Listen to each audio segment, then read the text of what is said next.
Bowling অ্যাকশনে ত্রুটি না থাকায় সাকিবের উপর থাকা সব নিষেধাজ্ঞা তুলে নিয়েছে ইংল্যান্ডের কাউন্টি কর্তৃপক্ষ। চলতি মাসের শুরুতে ইংল্যান্ডের বার্মিংহামে লাফবোরো ইউনিভার্সিটির মেডিকেল বিভাগে নিজের বোলিং অ্যাকশনের পরীক্ষা দেন সাকিব। সেই পরীক্ষায় মোট 4 ওভার বল করতে হয় সাকিবকে। 24 ডেলিভারি বিশ্লেষণ করে মেলেনি কোনো ত্রুটি, তাই সাকিবের উপরে থাকা সব নিষেধাজ্ঞা তুলে নিয়েছে কাউন্টি কর্তৃপক্ষ। গত সেপ্টেম্বরের সাপের হয়ে ইংল্যান্ডে কাউন্টিতে মাত্র একটি ম্যাচ খেলেন সাকিব। সমারসেটের বিপক্ষে এই ম্যাচের প্রথম ইনিংসে 4 উইকেট নেয়ার পর দ্বিতীয় ইনিংসে 5 উইকেট নেন টাইগার অলরাউন্ডার। এই ম্যাচেই তার বোলিং নিয়ে প্রশ্ন তোলেন আম্পায়াররা। বোলিং অ্যাকশনে ত্রুটি না থাকায় সাকিবের উপর থাকা সব নিষেধাজ্ঞা তুলে নিয়েছে ইংল্যান্ডের কাউন্টি কর্তৃপক্ষ। চলতি মাসের শুরুতে ইংল্যান্ডের বার্মিংহামে লাফবোরো ইউনিভার্সিটির মেডিকেল বিভাগে নিজের বোলিং অ্যাকশনের পরীক্ষা দেন সাকিব।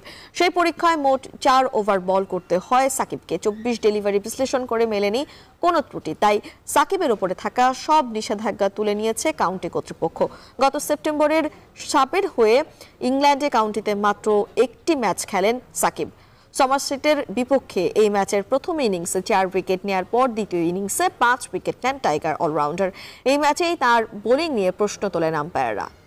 11 ডিসেম্বর লঙ্কা টি10 ম্যাচে 1 ওভার বোলিং করেছিলেন, সেটাই শেষবার। 13 তারিখ নিজেদের আয়োজিত সকল ধরনের টুর্নামেন্টে তার বোলিং নিষিদ্ধ ঘোষণা করেছিল ইংল্যান্ড ও ওয়েলস ক্রিকেট বোর্ড।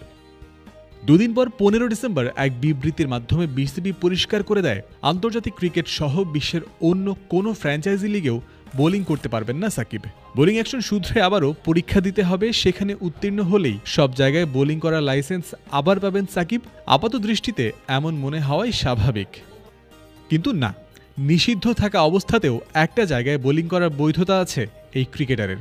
বিসিবির অধীনে আয়োজিত যে কোনো ঘরোয়া প্রতিযোগিতায় বোলিং করতে পারবেন সাকিব, যা লেখা আছে ইন্টারন্যাশনাল ক্রিকেট কাউন্সিলের নিয়মের মধ্যেই। আইসিসি অবৈধ বোলিং অ্যাকশন সংক্রান্ত নীতিমালার 11.3 নম্বর অনুচ্ছেদ বলছে, একটা ক্রিকেট বোর্ড যদি অবৈধ বোলিং অ্যাকশনের জন্য কোনো বোলারকে নিষিদ্ধ করে, তখন আন্তর্জাতিক ক্রিকেট ও অন্যান্য সব দেশের ঘরোয়া প্রতিযোগিতায় সেই শাস্তি স্বয়ংক্রিয়ভাবেই কার্যকর হবে। তবে নির্দিষ্ট ওই ক্রিকেটারের নিজ দেশের ঘরোয়া ক্রিকেটে বোলিং করার ক্ষেত্রে ছাড় দেয়া আছে। অবৈধ অ্যাকশনের কারণে কারো বোলিং নিষিদ্ধ হলে তা একা একা কাজ করে শোধরানো বেশ কঠিন হয়ে পড়তে পারে তার জন্য। সেক্ষেত্রে ম্যাচ খেলে অ্যাকশন শোধরানোর কাজ তুলনামূলক সহজ হয় বোলারের জন্য। এ কারণেই এমন নিয়ম রেখেছে আইসিসি। তাদের অবৈধ বোলিং অ্যাকশন সংক্রান্ত অন্য একটি ধারা বলছে, নিষিদ্ধ হওয়া সত্ত্বেও একজন বোলারকে তার নিজ দেশের জাতীয় ক্রিকেট ফেডারেশন নির্দিষ্ট সীমা বজায় রেখে ঘরোয়া প্রতিযোগিতায় বোলিং করার অনুমতি দিতে পারবে। বাংলাদেশ প্রিমিয়ার লিগ বা বিপিএল বিসিবির অধীনস্থ টুর্নামেন্ট, তাই এখানেও সাকিবের বোলিং করতে কোনো বাধা থাকার কথা নয়। কিন্তু আলোচনা যখন বাংলাদেশে আয়োজিত কোনো টুর্নামেন্ট নিয়ে, সেক্ষেত্রে বোলিং অ্যাকশনের চেয়েও বড় আলোচ্য বিষয় হিসেবে উত্থাপিত হওয়ার কথা সাকিব আদৌ দেশে ফিরতে পারবেন কিনা, কিংবা সাকিব দেশে ফিরতে চাইবেন কিনা।